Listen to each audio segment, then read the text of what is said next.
All right, so it's cold and flu season, and as you may be able to tell, I'm a little congested. So in today's video, what I would like to share with you is the 10 things that I use anytime I feel a cold coming on.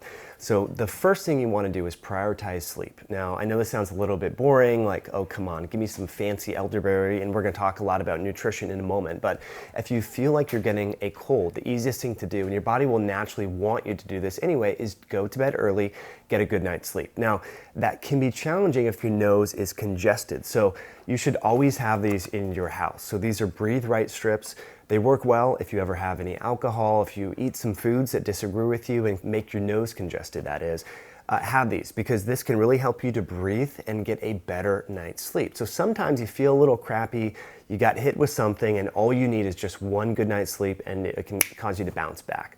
Okay, so that's really important. Another thing that you can do, this is step number 2.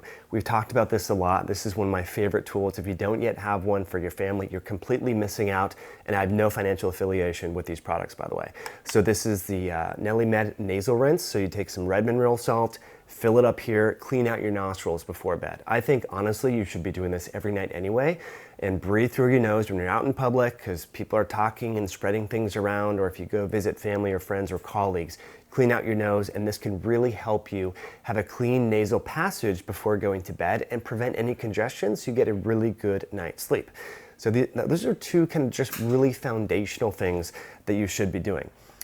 Last but not least, when it comes to sleep, I have to plug this little red Petzl night lamp. So if you have to get up to go to the bathroom, if you have to get up to drink some water, maybe take some supplements that we're going to talk about shortly, use your red night lamp here. So you just this one's out of batteries, but it's really a low, nice red light. It's not going to like perturb your circadian rhythms while you're getting up, having some water, or going to the bathroom. So those are the kind of 3 foundational things that you should be doing. Now let's talk a little bit more about some of the micronutrients you may want to consider because they can be very helpful. So when I feel like a cold is coming on, there's 3 things that I do. I crank up my zinc. So number 1, and just understand my conflicts of interest, I own a supplement company. So you can buy zinc anywhere in the world. Not all of the zinc is the same. We sell a zinc bisglycinate chelate that is supplied by a US raw material in a company in Salt Lake City called Albion. It's a really clean raw material. I'll take 3 capsules a day, which is 75 milligrams of zinc, okay? You certainly don't want to do that much zinc for an extended period of time. I just do this in the short-term period of time because your immune system cells love to use zinc to improve your host defenses. So load up on zinc. The second thing I like to load up on, a lot of people forget about this. Just like I mentioned, you should have some Breathe Right strips in your house. Every household, especially if you have children, should have iodine. Liquid iodine is a really great antiseptic. It helps support your body's natural antimicrobial responses. So it's an amazing, halogens are amazing for the body, and iodine is amazing for many aspects of supporting immune system health. So you feel like your throat is getting scratchy, throat is getting itchy, take 3 full dropperfuls with some salt and water and gargle it on your throat. You can spit it out and then supplement with more iodine later. But I highly recommend loading up on iodine. If you think about why people put chlorine or bromine in their pools and hot tubs, it's to prevent yucky things from growing in there. And iodine can be utilized in that same manner. So iodine is very helpful. So gargle with iodine many times a day, especially if you feel like you're getting a sore throat, okay? These things that we've talked about, friends, by the way, are very affordable, and I'll put links below. Okay. Now, here's a nutrient from a friend of mine, his company, so I trust the raw materials, I trust how they're doing business. Seeking Health. This is a liquid vitamin A. Vitamin A is very well absorbed. So you want to put this, I like to put this under my tongue. So I'll take a full dropper full, and the idea here is you're going to get about 100,000 units of vitamin A. Now, that far exceeds the recommended daily allowance, okay? But these are supraphysiologic levels of nutrients in a short period of time just to help give your body a boost. Now, vitamin A and vitamin D, these are 2 fat-soluble nutrients that play a lot of and participate in a lot of beneficial physiologic functions within your immune system. So when you feel like you're being challenged, whether it's from an infection of some sort, you feel like you're coming down with something, you can load up on these nutrients to help support your body's immune system response, okay? So we're not saying we're gonna cure, prevent, or treat any disease. We're just talking about supporting natural physiologic function. Vitamin A can be very helpful, especially high dose short term. We're talking 3 days, between 50 and 100,000 IUs.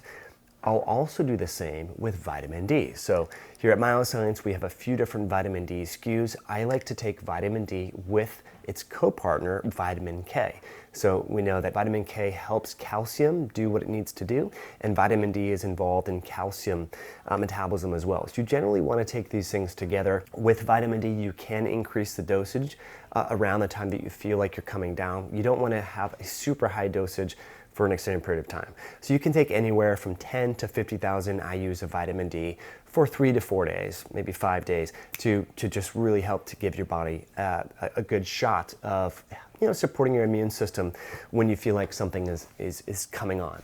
So those are the few things, you know, that can be very helpful. Now we'll get into some probiotics and some things that you should do in case you need to take an antibiotic, okay?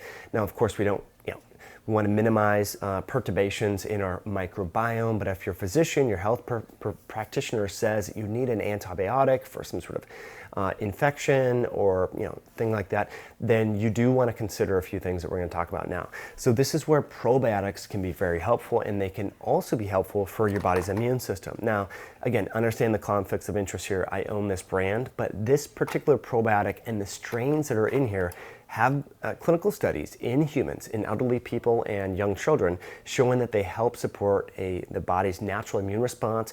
And there's some pretty interesting data when it comes to the physiologic function that these probiotics can help to support with regards to the immune system in both adults and children. And so I'll put references there that I think are interesting for you. But what makes these probiotics unique is how they're delivered. And when I travel, I take these preemptively. So, you know, we can talk about prevention in a moment, but we're talking about acute things now. So what I did is I took my zinc, my vitamin A, my vitamin D. I did my, you know, iodine rinses. I supported all the sleep stuff that we talked about. And I started taking 3 capsules with meals of this. So this was 300 billion colony-forming units of science-based strains that have been shown to support your body's immune system response. And these are very shelf-stable, delivered in a nitrogen-purged blister pack. So that's what makes these different from all the other stuff that you can get at the grocery store. A lot of those products don't have any science backing up the efficacy of those strains. So just something to consider.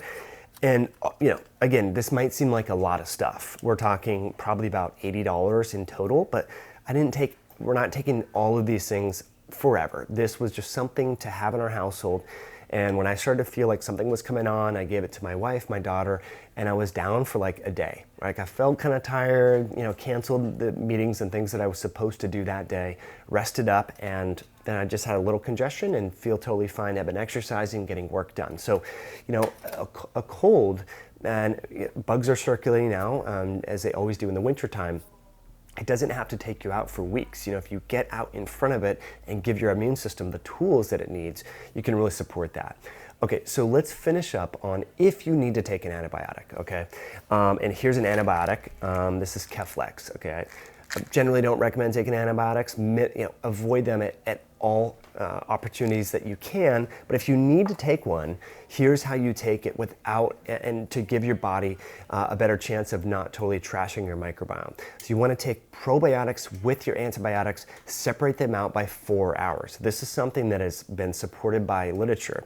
So if you take an antibiotic in the morning, for example, 4 hours, maybe you take it at 8 a.m. At noon, you would want to take your probiotics as well. Now, why would you do that? Well, there is some scientific evidence to show that when you take probiotics alongside antibiotics and you give them a 4-hour window, you minimize the destructive nature of the antibiotic on your microbiome.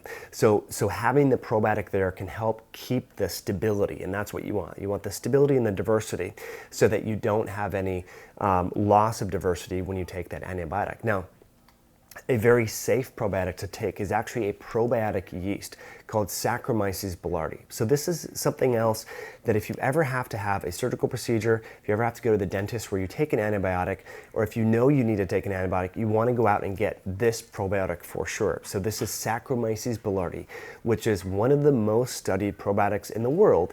But it's not a probiotic from bacteria. It's a probiotic yeast. And this probiotic yeast is not going to be altered or damaged by the antibiotic. So this is why you want to be taking this when you're given an antibiotic, okay? Because this will help to maintain the diversity of your microbiome. This will help prevent antibiotic-associated diarrhea. And this has been clinically studied and used in Europe for many years to support gastrointestinal health and to prevent common gastrointestinal complications, diarrhea, things like that. So Saccharomyces boulardii, again, a probiotic yeast, one of the most studied probiotics in the world. There's over 65 clinical studies showing that it's been effective, very affordable as well. So I'll put links there. There's a few different products out there, but this one is unique because we secured a DNA verified Saccharomyces boulardii from a company called Gnosis Biotech in Italy. So those are all, I think we talked about 11 things. If you can get access to a sauna therapy is really amazing for obviously helping your body support your body's immune system response. Several studies have shown that sauna users have an increase in the mobility of various immune system cells and the phagocytic capacity, which is kind of the Pac-Man-like ability of your macrophages and T lymphocytes and all that to seek and destroy pathogens. So sauna therapy is great. Walking, get outside, but really, as we talked about in this video, prioritize sleep, because sleep is where your immune system does some of its heavy lifting. And if you're not getting good sleep, or if you're congested and you're breathing through your mouth, that can alter your body's recovery. So prioritize sleep, try to get some of these micronutrients in, and focus on recovery. And if you do this right and you time it and you don't wait, I'm pretty confident that if you get exposed to something, you can give your body the best chance to kick it naturally. So thanks as always for tuning into this video. Links to products we talked about will be linked below. And as always, thanks for watching all the way through. If you're not yet subscribed, please do so, and leave a comment below. We'll catch you in a future video down the road.